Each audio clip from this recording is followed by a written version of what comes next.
नमस्कार, मैं श्रुति सिंह। स्वागत है आप सभी का इनसाइड झारखंड न्यूज के इस बुलेटिन में। चलिए जानते हैं आज की कुछ खास खबरों के बारे में। राज्य के मुख्यमंत्री हेमंत सोरेन रविवार को राष्ट्रीय खादी एवं सरस महोत्सव का उद्घाटन करेंगे। झारखंड खादी बोर्ड के सीईओ राखल चंद्र बेसरा ने रांची के मोराबादी स्थित मेला परिसर आयोजित संवाददाता सम्मेलन में इसकी जानकारी दी। लघु, सूक्ष्म एवं मध्यम दर्जे के उद्योग को मंच प्रदान करने के उद्देश्य से गठित इसरो के मिलन समारोह में 200 से भी अधिक नए सदस्यों ने विधिवत सदस्यता ग्रहण की। इस उपलक्ष्य में आयोजित कार्यक्रम को संबोधित करते हुए अध्यक्ष रुपेश कतिरियार ने बताया कि तकरीबन एक माह पूर्व लघु उद्योग को मंच प्रदान करने के उद्देश्य से इस संगठन का गठन किया गया है, जिसमें आज 200 से भी अधिक नए सदस्यों ने सदस्यता ले ली है। उन्होंने बताया कि औद्योगिक क्षेत्र में छोटे उद्योग की समस्याओं को प्रमुखता से नहीं उठाए जाने के चलते उनकी समस्याएं दूर नहीं हो रही थी।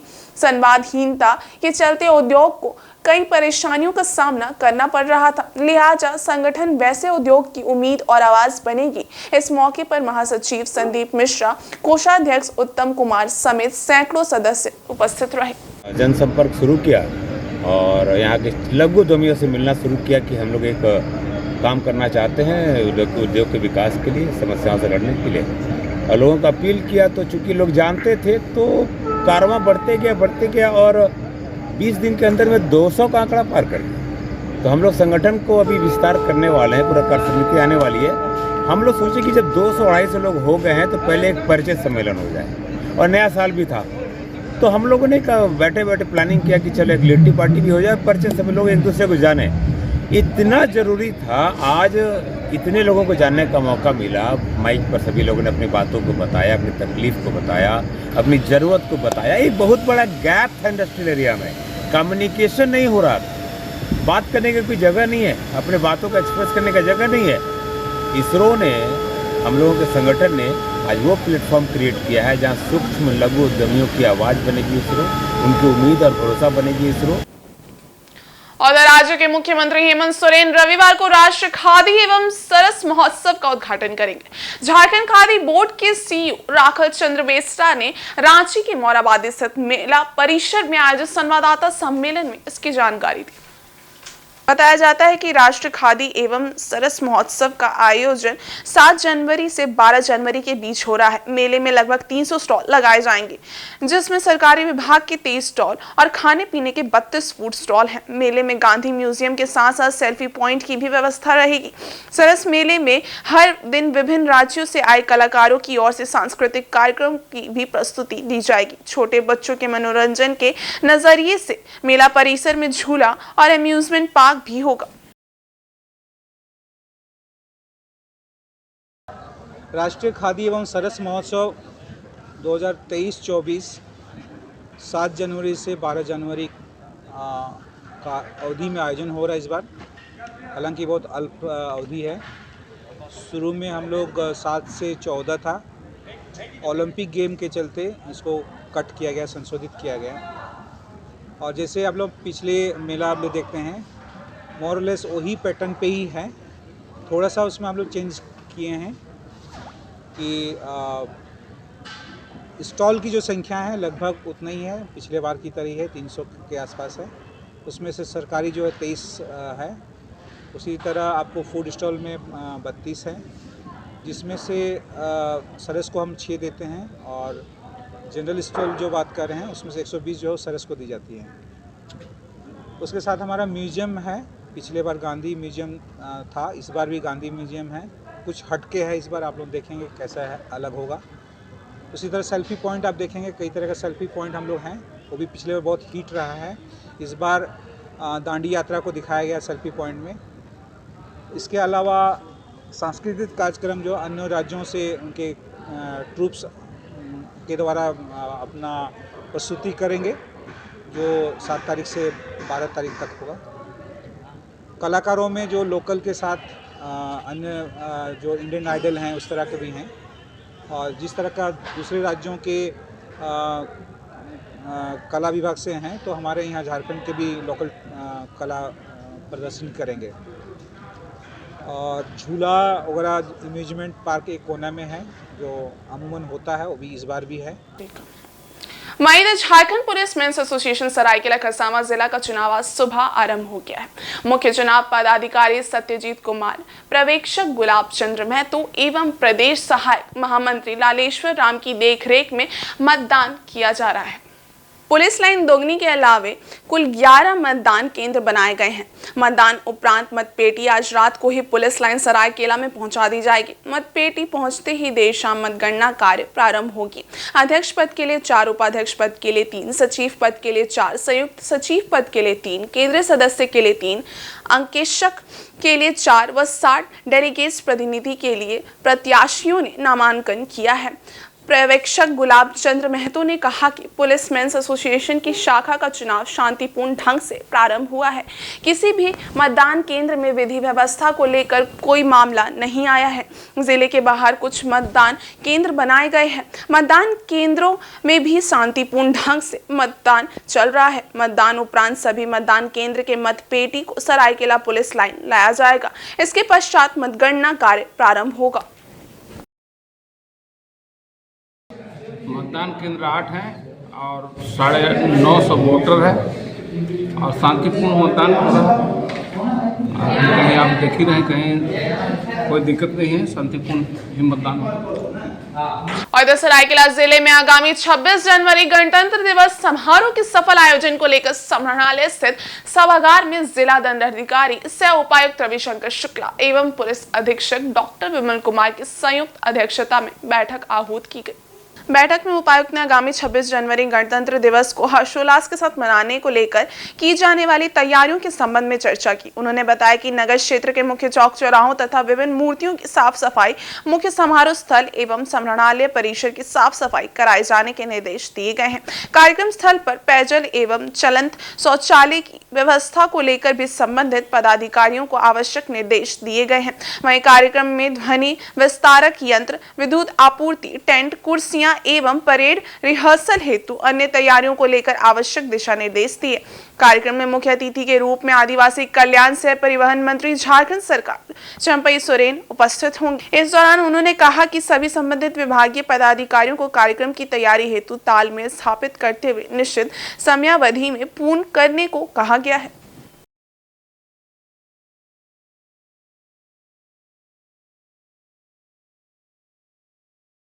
गणतंत्र दिवस के आयोजन की तैयारियों को लेकर समाहरणालय कक्ष में बैठक की गई और बैठक के क्रम में सभी विभागों के पदाधिकारियों का प्रतिनिधित्व रहा।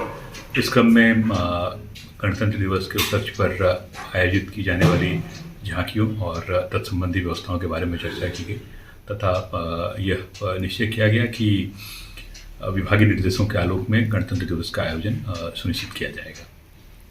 पश्चिमी सिंहभूम के गोवा से इस वक्त की बड़ी खबर आ रही है। गोवा के एक छात्र की यूरोपियन देश इटली में संदेहास्पद मौत हो गई है। छात्र की मौत 2 जनवरी को हुई है, लेकिन छात्र के शव का पता घर वालों को नहीं मिल पा रहा है। छात्र की हत्या हुई है या फिर उसके साथ कोई हादसा, ये भी जानकारी नहीं दी जा रही है। बताया जा रहा है कि मृत छात्र के घर वालों को ना तो इटली के विदेश मंत्रालय से कोई मदद मिल पा रही है और ना ही भारत सरकार और झारखंड सरकार कोई खास मदद पहुंचा पा रही है। मृत छात्र के घर पर पिछले 5 दिनों से मातम छाया हुआ है। जानकारी के मुताबिक मृत छात्र पश्चिमी सिंहभूम के गुआ थाना क्षेत्र के नानक नगर का रहने वाला है। छात्र का नाम राम राउत है। राम राउत MBA की पढ़ाई करने के लिए इटली गया हुआ था। यहाँ वो एक किराए के मकान में रहता था। पिछले दिनों घर वालों ने नए साल 1 जनवरी के दिन नव वर्ष की शुभकामना देने के लिए राम राउत को फोन किया था, लेकिन राम राउत ने फोन नहीं उठाया। जब इसकी जानकारी उन्होंने मकान मालिक से ली तो पता चला कि राम राउत दूसरे के मकान में बाथरूम के अंदर मृत पाया गया है। लेकिन हैरत की बात यह है कि इटली के विदेश मंत्रालय से लेकर जिस कॉलेज में राम राउत पढ़ाई करता था, किसी ने भी माता पिता को उसके मौत की खबर नहीं दी है और ना ही उसके शव को अब तक इटली से भारत भेजा गया है। राम राउत के घर में 5 दिनों से मातम का माहौल है। माता पिता और अन्य लोगों का रो रो कर बुरा हाल है। घर वालों ने सरकारी अधिकारी से लेकर राजनेताओं और जनप्रतिनिधियों से भी बेटे के शव को इटली से लाने की गुहार लगाई है, लेकिन कहीं से भी इनको कोई सकारात्मक मदद नहीं मिल पा रही है, जिससे पीड़ित परिवार काफी दुखी है। राम राउत की मां बेटे की मौत की खबर से विचलित हैं। उनका मानसिक संतुलन भी बिगड़ चुका है। पश्चिमी सिंहभूम के डीसी अनन्या मित्तल ने कहा है कि उन्हें इसकी जानकारी मिली है और उनके द्वारा गृह विभाग और माइग्रेशन सेल को इसकी सूचना दे दी गई है। अब तक इस मामले में क्या हुआ है वे लगातार इसकी मॉनिटरिंग कर रहे हैं। वहाँ हम लोग सुने कि कोई मैंने फ़ोन आया नहीं नया साल में जी, तो नया साल में फ़ोन आया नहीं, जिसके चलते हम लोग को और परेशानी लगा। तो हम लोग फ़ोन लग नहीं रहा था जी जी। तो वही फिर हम लोग थोड़ा जानकारी लिया। एक तो पुराना मालिक मकान मालिक था जिसमें रहता था पहले शुरू में, तो वो मकान मालिक का द्वारा थोड़ा हल्का से मालूम हुआ हम लोग। उनको फ़ोन किए, पूछे, वो जाके देखा था तो थाना पुलिस वाला सब था वहाँ, तो उसी के द्वारा मालूम हुआ। यहाँ तो सबको हम लोग बोले, डीसी का वहाँ गए थे जी, डीसी से बातचीत हुआ। डीसी बोला हम लोग मैंने जो करना था प्रोसेस हम लोग किए, एप्लीकेशन सब दिए, हल्का प्रोसेस तो किया हुआ है, देखिए संपर्क तो किया हुआ है, लेकिन अभी तक से कुछ हुआ नहीं। यही भरोसा का उम्मीद करना चाहते हैं, उम्मीद है हम लोग का कि वहाँ से हम लोग को लड़का को वापस ले आया जाए। मैंने जो ये हो गया है जल्दी से जल्द यहाँ आ जाए बच्चा। प्रधानमंत्री वही चाहते हैं कि आप मदद कीजिए थोड़ा, तो वहाँ से लाने में हम लोग को मदद कीजिए बच्चा को। ठीक है। और साक्षी में होटल के सभागार में जिला जनसंपर्क कार्यालय के तत्वाधान में विकासोन्मुख कार्य में मीडिया की भूमिका विषय पर कार्यशाला का आयोजन किया गया। इस कार्यशाला में जिला दंडाधिकारी सह उपायुक्त मंजुनाथ भजंत्री समेत प्रिंट, इलेक्ट्रॉनिक एवं वेब पोर्टल, सोशल मीडिया के पत्रकार शामिल हुए। कार्यशाला में वक्ताओं ने सरकार और प्रशासन के विकास कार्यों को दिशा देने में मीडिया कैसे अपनी महती भूमिका निभाती है, इस पर अपने विचार रखे। खबरों के माध्यम से लोगों को जागरूक करना हो या लोगों की मांग और जरूरतों को आवाज देना, इसके लिए समाचार संप्रेषण के विभिन्न माध्यमों से प्रेस प्रतिनिधि कैसे अपनी भूमिका निभाते हैं, इस पर वक्ताओं ने प्रकाश डाला। जिले के उपायुक्त मंजुनाथ भजंत्री ने अपने संबोधन में कहा कि जन कल्याणकारी योजनाओं एवं सरकार तथा जिला प्रशासन के क्रियाकलापों को आमजनों तक पहुंचाने में मीडिया का योगदान काफी अहम है। उन्होंने कार्यशाला के आयोजन से पत्रकारों और प्रशासन के बीच बेहतर तालमेल स्थापित होने की बात कही। उन्होंने अपने कार्यसारणी में प्रत्येक दिन एक स्टॉल मीडिया बंधुओं के लिए निर्धारित करने की बात कही। इस स्टॉल में वे जिले से जुड़े किसी भी प्रशासनिक मुद्दे से जुड़े सवाल पूछ सकेंगे। उन्होंने अखबारों के घाटशिला संस्करण में भी जिला प्रशासन की खबरों को जगह देने की बात कही, ताकि ग्रामीण क्षेत्र के ज्यादा से ज्यादा लोगों तक सरकार और जिला प्रशासन द्वारा किए जा रहे कार्यों की जानकारी मिल सके। इस कार्यशाला में कई बुद्धिजीवी पत्रकार एवं कई इलेक्ट्रॉनिक मीडिया के पत्रकार शामिल हुए।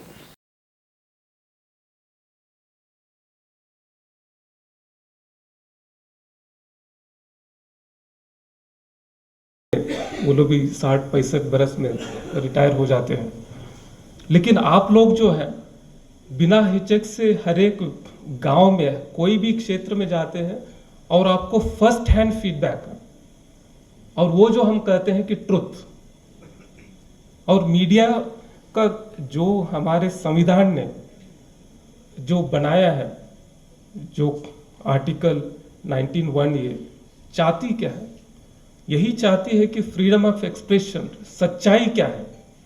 वो सच्चाई हो सकता है कुछ लोगों को उससे तकलीफ हो, लेकिन सच्चाई आना चाहिए। और आप लोगों के माध्यम से जो हम लोग कहते हैं ग्राउंड ट्रुथ, वो ग्राउंड ट्रुथ मिलती है, और वो हम लोग उसको जो है संपूर्ण तरीके से हम लोग सीरियसली लेते हैं। और यहाँ तो बहुत सारे पत्रकार बंधु लोग, मेरा जितना उम्र है उससे और भी दशकों से भी ज़्यादा एक्सपीरियंस है,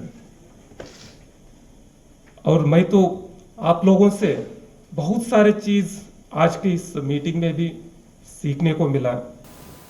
और इधर पंच परमेश्वर यज्ञ सेवा समिति की ओर से श्री श्री लक्ष्मी नारायण महायज्ञ का आयोजन दुर्गा पूजा मैदान में किया जा रहा है, जो 2 जनवरी 2024 से लेकर 10 जनवरी तक चलेगा।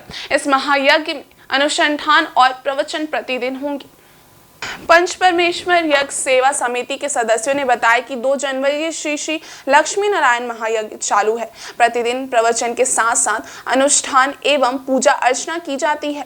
यज्ञ और पूर्णाहुति में श्रद्धालुओं की काफी भीड़ देखी जा रही है। 10वां दिन पूर्णाहुति के साथ साथ विशाल भंडारा का आयोजन किया जाएगा, जिसमें बड़ी संख्या में श्रद्धालुओं के पहुंचने की संभावना है। श्री श्री पंचपरमेश्वर यज्ञ समिति आए सभी भक्तों का अभिनंदन और स्वागत है कमेटी की ओर से। 10 जनवरी तक कराया जाने वाला श्री श्री लक्ष्मी नारायण महायज्ञ 2 जनवरी को कलश यात्रा था। उसके बाद हवन का कार्यक्रम 3 जनवरी से लगातार चल रहा है। 9 जनवरी तक हवन होगा। 10 जनवरी को महाभंडारा 2 बजे से रखा गया है। लक्ष्मी नारायण महायज्ञ प्रत्येक 5 साल पर कराया जाता है और संध्या 5 बजे श्री श्री 108 संघ महाराज जी द्वारा अमृतवाणी प्रवचन दिया जाता है, जो कि 5 बजे से 8 बजे तक दिया जाता है प्रत्येक दिन, जो 9 तारीख तक चलेगा। और 10 तारीख को महाभंडारा का आयोजन किया गया है। महाभंडारा में बड़े हाथी कान वाले पूड़ी और सब्जी बूंदिया का प्रसाद रहता है। सभी भक्तों से आग्रह है कि वो जरूर आए महाभंडारा में भी। और आज हवन हो रहा है और इस हवन में परिक्रमा की महिमा रहती है। सभी भक्तों से आग्रह है शहर से जो भी भक्तगण आना चाहे इस पुण्य काम में आए और परिक्रमा दे और हमें पुण्य का भागी बनाए। वहीं कांडरा स्थित Nilanchal iron and power limited company के CSR के तहत डुमरा पंचायत के रायपुर फुटबॉल मैदान में 5 गांवों के 644 ग्रामीणों के बीच चावल का वितरण किया गया। इस कार्यक्रम का आयोजन SF निरात प्राइवेट लिमिटेड के बैनर तले किया गया। इससे पूर्व कार्यक्रम में उपस्थित पंचायत के जनप्रतिनिधियों को पुष्प गुच्छ देकर सम्मानित किया गया। तत्पश्चात कार्यक्रम का उद्घाटन कंपनी के वरीय महाप्रबंधक GD वाजपेयी ने फीता काट कर किया। वहीं समारोह को संबोधित करते हुए कंपनी के वरीय महाप्रबंधक गंगाधार वाजपेयी ने कहा कि कंपनी न सिर्फ यहां के बेरोजगारों को रोजगार दे रही है, अपितु अपने सामाजिक दायित्वों का निर्वहन भी कर रही है। उन्होंने कहा कि कंपनी यहां अपनी इकाई स्थापित कर रही है, जिससे यहां रोजगार के अधिक अवसर पैदा होंगे।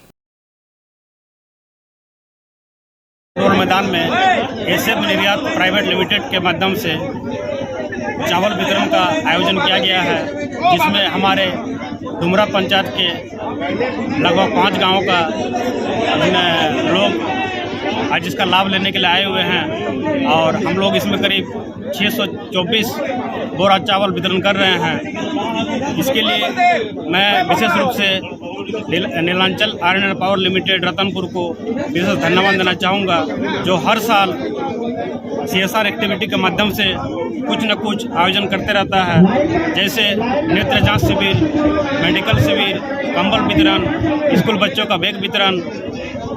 इस बार हम लोग का चावल वितरण कर रहे हैं। मैं यूनियन की तरफ से नीलांचल कंपनी को बहुत बहुत धन्यवाद देना चाहूँगा।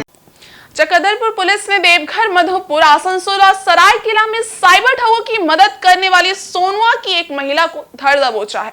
महिला का नाम बेलमती बोदरा है, जो सोनुआ के असंतालिये गांव के दीपासाई टोला की रहने वाली है। पुलिस ने बेलमती के घर पर छापेमारी कर 77 ATM कार्ड सहित अन्य चीजें बरामद की है। पुलिस इस पूरे मामले की छानबीन कर रही है। जानकारी के अनुसार पश्चिमी सिंहभूम जिला पुलिस कप्तान आशुतोष शेखर को गुप्त सूचना मिली थी कि सोनुआ के असंतालिया गांव में बेलमती बोदरा नामक एक महिला साइबर ठगों के संपर्क में है। महिला ग्रामीणों को पैसा का प्रलोभन देकर उनका पिन सहित ATM कार्ड और बैंक पासबुक ले लेती है और उन्हें साइबर ठगी का शिकार बनाया जा रहा है। इस सूचना पर प्रशिक्षु पुलिस उपाधीक्षक कुमार विनोद के नेतृत्व में एक छापेमारी दल का गठन किया गया। टीम द्वारा जब असंतालिया स्थित बेलमती बोदरा के घर पर छापेमारी कर तलाशी ली गई, तो उसके घर से विभिन्न बैंकों के अलग अलग व्यक्ति के कुल 77 ATM card, 6 passbook, 9 chequebook, 6 mobile, pocket diary में लिखा हुआ सभी ATM कार्ड के पिन कोड, नोट्स और अन्य कागजात बरामद किए गए। प्रारंभिक पूछताछ में बेलमती बोदरा ने स्वीकार किया है कि लोगों से लिया गया बैंक खाता, एटीएम और बैंक से संबंधित जानकारी देवघर, मधुपुर, आसनसोल एवं सरायकेला में बैठे साइबर ठगों तक पहुंचाती थी। साइबर ठगी करने पर बेलमती को भी ठगी के आरोपियों का हिस्सा मिलता था। इसी लालच में वो साइबर ठगों के गिरोह में शामिल हो गई थी। गिरफ्तार बेलमती पर चक्रधरपुर थाना में कांड दर्ज कर उसे न्यायालय में पेश कर जेल भेज दिया गया है। साइबर ठगी के इस खुलासे में प्रशिक्षु पुलिस उपाधीक्षक कुमार विनोद, प्रशिक्षु पुलिस उपाधीक्षक प्रदीप कुमार, चक्रधरपुर थाना प्रभारी चंद्रशेखर कुमार, चक्रधरपुर और सोनवा थाना के सशस्त्र बलों का खास योगदान रहा। उधर मुसाबनी में झामुमो उपाध्यक्ष से पूर्व जिला परिषद सदस्य बाघराय मार्डी ने ठंड से बचाव को लेकर जरूरतमंद लोगों के बीच कंबल का वितरण किया। मुसाबनी प्रखंड स्थित तिरिलडी और बांदी में झामुमो उपाध्यक्ष से पूर्व जिला पार्षद बाघराय मार्डी ने ठंड से बचाव को लेकर जरूरतमंद लोगों के बीच कंबल का वितरण किया। इस मौके पर गांव के प्रधान जुलीराम सोरेन, पूर्व शिक्षक लोबिन सबर, पूर्व पंचायत समिति सदस्य योगेश्वर आदि उपस्थित थे। इस मौके पर जरूरतमंद लोगों के बीच बाघराय मार्डी कंबल का वितरण किया ताकि ठंड से अपना बचाव कर सके। इस मौके पर ग्रामीणों की समस्याएं भी सुनी गई तथा उसका निजात दिलाने का भरोसा भी दिलाया गया।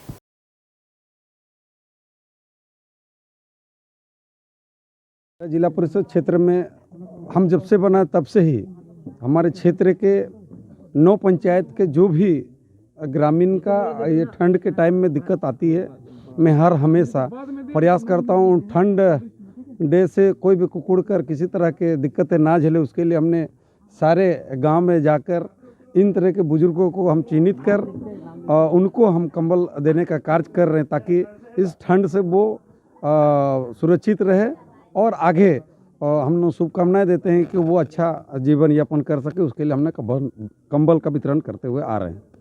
और इस बुलेटिन में बस इतना ही। ब्रेक के उस बारे कुछ और खास खबरें, तब तक के लिए देखते रहिए इनसाइड झारखंड न्यूज़। धन्यवाद।